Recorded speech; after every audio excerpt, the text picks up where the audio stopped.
Eu sabia que eu tinha que conversar com o Alezinho. E com as coisas que eu encontrei, com os documentos que eu encontrei e com as assinaturas que eu afirmo categoricamente que não foram feitas por mim, eu liguei para uma amiga minha que é dessa área administrativa, financeira. Falei, amiga, eu tenho umas coisas aqui, eu queria muito que você batesse um olho para me dar um suporte. Você falou que quando eu precisasse de alguma ajuda, eu podia te acionar. Então, eu só quero que você me ajude a interpretar algumas coisas aqui, porque eu, particularmente, eu não consegui entender. E eu não sei se isso aqui é verdadeiro, falso, lícito ou ilícito. Ele não sabia dessa ligação. Ainda bem. Porque eu acho que se ele tivesse noção, teria sido pior.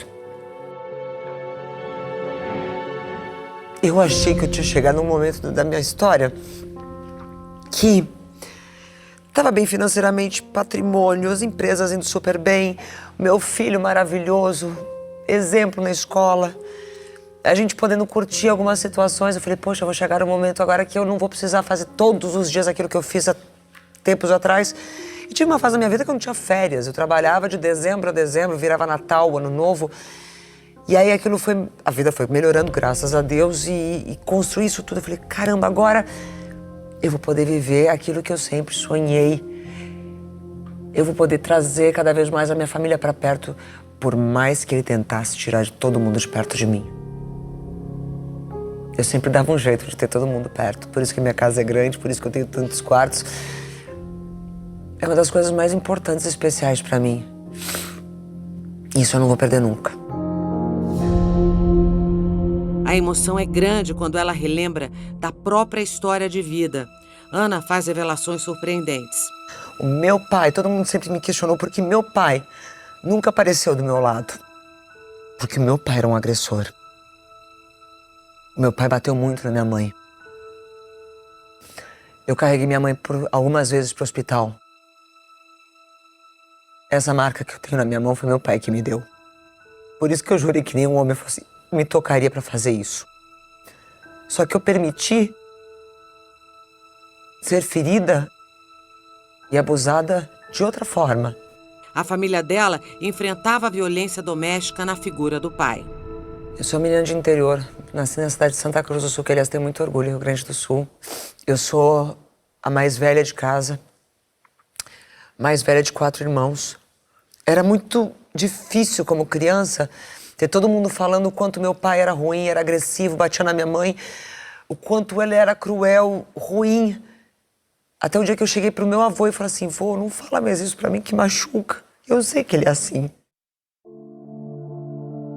Aquilo que meu pai fez com a minha mãe, aliás, eu prometi pra minha mãe durante muito tempo que eu nunca tocaria nesse assunto, porque eu sei que isso a machuca demais. E eu fui questionada por diversas vezes por que meu pai não apareceu na minha vida, o que eu tinha pra esconder. Mas era respeito por ela. Porque ela se sentiu envergonhada, porque ela foi usada. A minha mãe só parou de aceitar esses abusos o dia que eu com 13 anos, fiz uma mochila para cada um dos meus irmãos.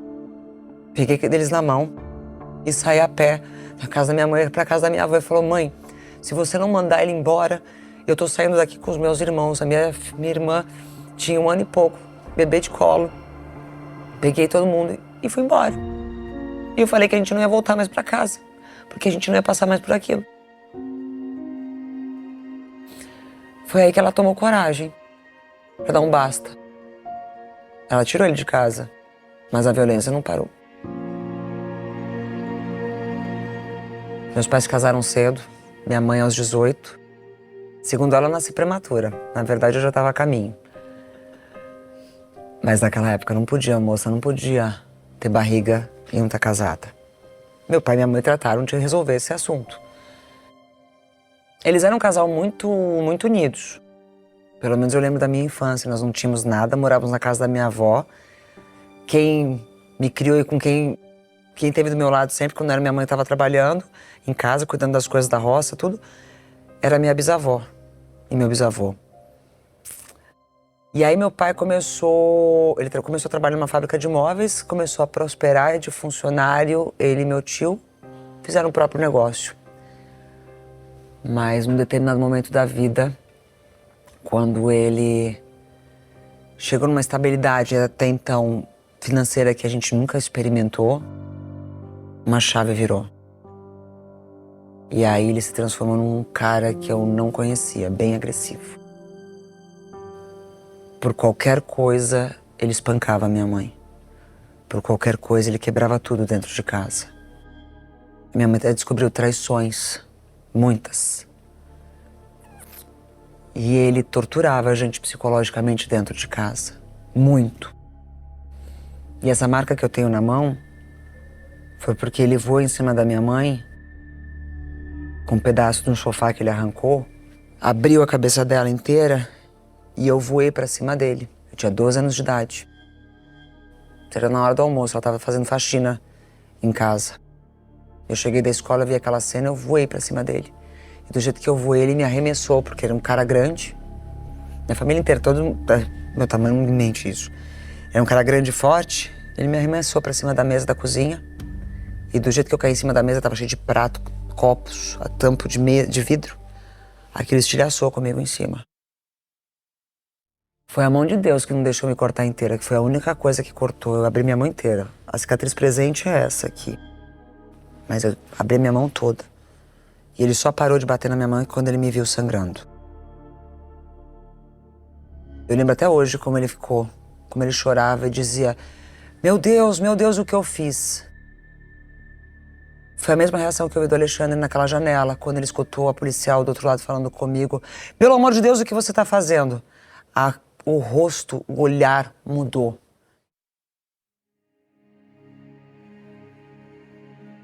E esse foi o motivo porque eu saí tão cedo de casa. Porque eu precisava ajudá-la a criar os meus irmãos. Eu precisava ajudá-la a trazer dinheiro para a mesa, para comprar comida, para fazer as coisas todas. E minha mãe sempre me apoiou muito. E eu sempre disse que minha mãe é um grande exemplo para mim de coragem. Ela não tinha terminado os estudos e ela deu um jeito, ela fez supletivo, voltou a estudar. Depois de tanta coisa que ela passou, hoje tem doutorado, mestrado, é coordenadora de cursos numa universidade, é uma mulher incrível. Naquele sábado ela esteve comigo em casa e ela olhou para mim e falou assim, porque até então para ela o Alexandre é o genro perfeito, que protegia todo mundo, ajudava todo mundo. Mas você protegeu a imagem dele para sua mãe também? Sim. Sim. E eu olhei pra minha mãe e falei: mãe, eu sentei ela na cama do meu quarto e falei: mãe, eu não posso repetir o que a senhora fez. Ela comenta que hoje entende que vídeos dos dois que ela mesma publicava no canal dela na internet já mostravam que havia ali uma relação abusiva, só pelo tom das falas dele. Vai, Caveira. Não, se você me chamar de caveira de novo, eu não falo mais com você. Eu vou falar, a última vez que eu vou falar pra você. Nunca mais. Não, nunca mais eu vou deixar. Deixa eu te falar só uma vez. Agora vem a sério. Você não vai brigar comigo aqui. Primeira coisa. Não, eu não tô brigando. Ah, não, você tá o quê? Surtando? Eu só assim, vamos lá. Fazendo chacota com relação a questões físicas, beleza, sim. Hoje você Isso tem era consciência normal. disso? E qual Ali já conselho machucava. você dá para uma mulher que passa por isso, Ana? Isso não é brincadeira, isso não é elogio. Se o cara que fala que te ama olhar pra você e falar assim: nossa, tá gorda, hein? Tá com quantas arrobas? Escutei muito.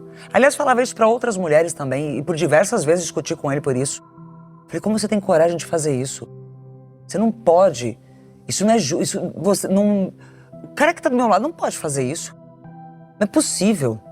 E isso tudo foi me consumindo e foi me colocando numa situação muito desconfortável, mas todo mundo ao meu redor me fazia acreditar que eu era errada. Família pra mim sempre foi a coisa mais importante dessa vida. Mas quando eu percebi que as coisas estavam erradas e que a gente corria perigo, eu não hesitei em pedir ajuda. Mesmo quando muitos, depois daquela ligação, ainda tentaram me convencer de não ir para a delegacia. No dia seguinte também, Hoje eu entendo, porque eu passei na pele o que muitas mulheres já passaram ou vão passar ainda. Agora eu entendo porque muitas chegam aí à delegacia, prestam queixa, mas depois elas voltam atrás. E não é só por medo do agressor, não. É porque as pessoas te fazem fazer isso. Pensa no seu filho. Ele é o pai do seu filho. Ele não vai fazer isso de novo. Olha o escândalo. O que todo mundo vai falar da Ana Hickman. Você acabou com a vida dele. Eu ouvi isso muito. A gente não precisa ser mulher de malandro.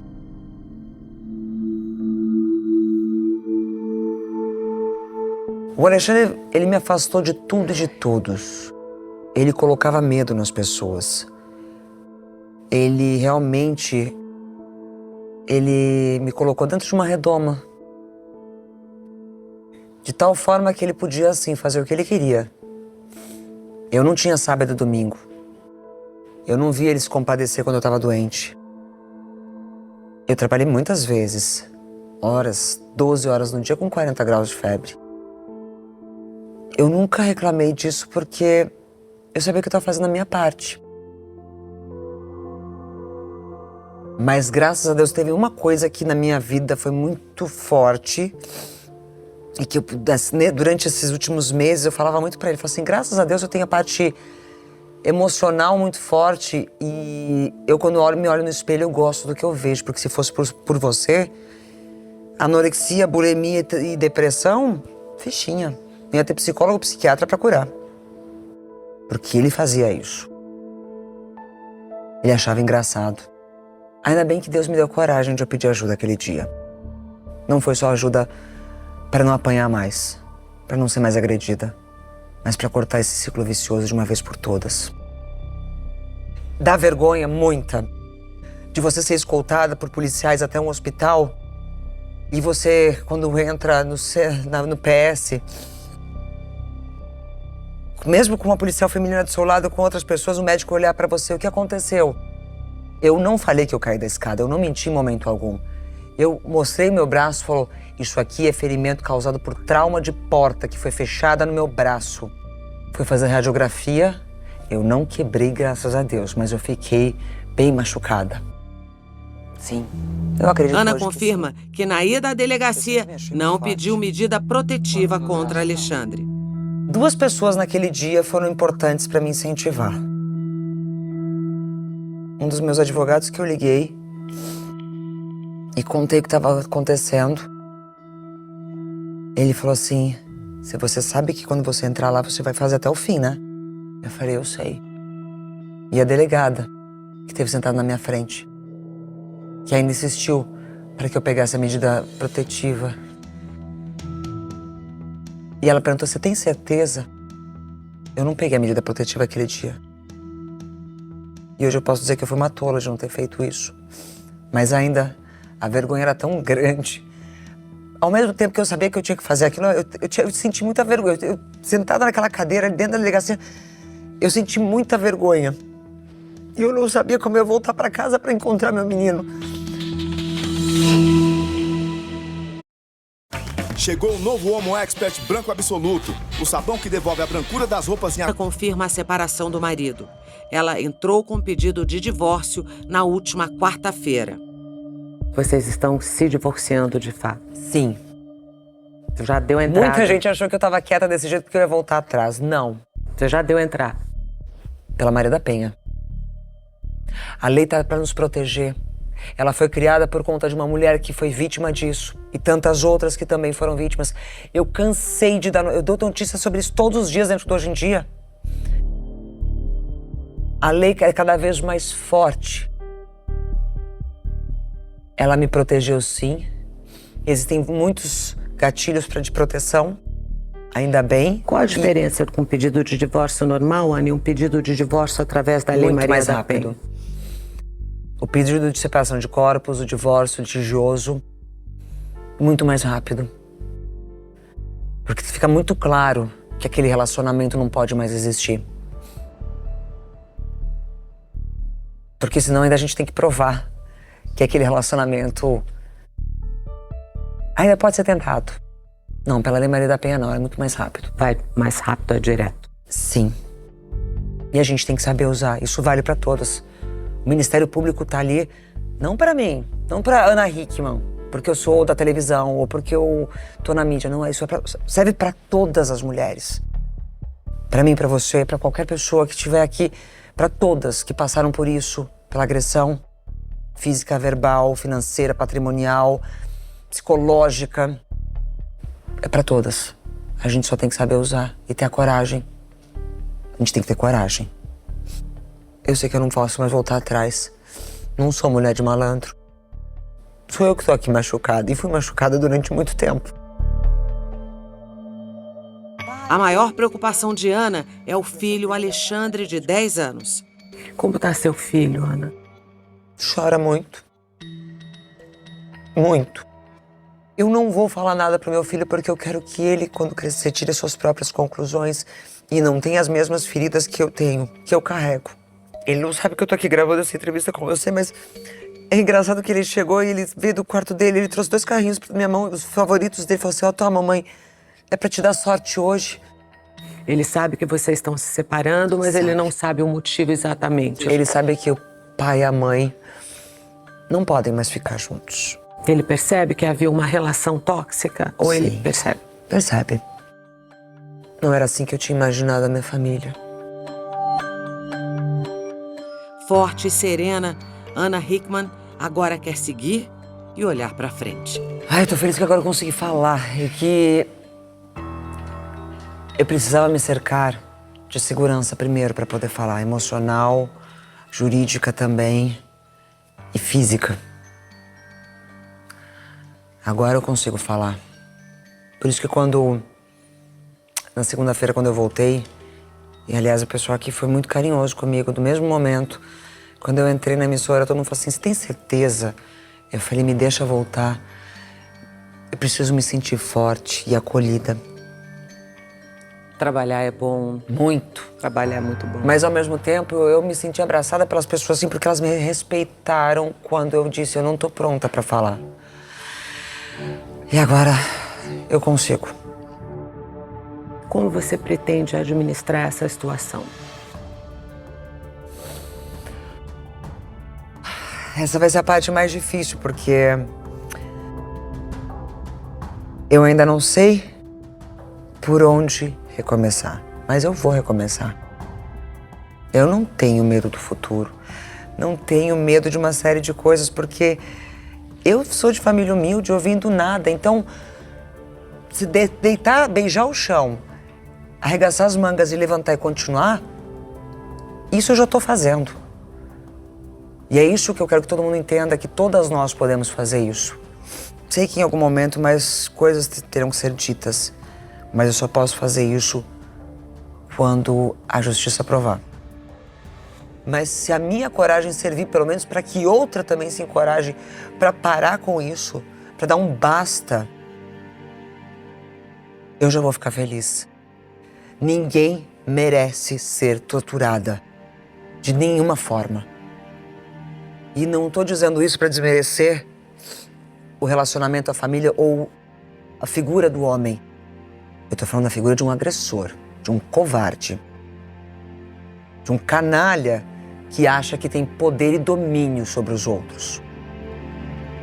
E eu dei poder para esse canalha. Eu dei poder para esse agressor. Porque quando eu tinha 16 anos de idade e a gente estava junto, e ele falou assim, eu não sou nada, todo mundo fica falando que eu tô às suas custas. Lá atrás existia amor e eu quis apoiá-lo. E aí começamos a nossa história juntos e construímos. E aí chegamos aonde chegamos.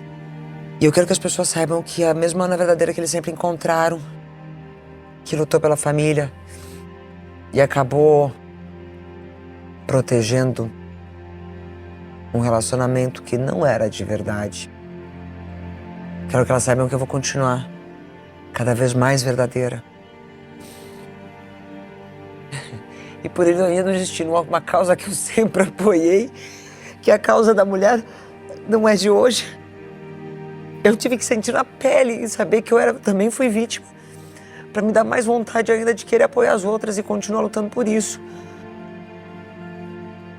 Eu queria muito que esse pesadelo acabasse logo, mas eu sei que não vai. Muito obrigada. Eu ainda vou contar um outro final dessa história. Obrigada mesmo. Obrigada.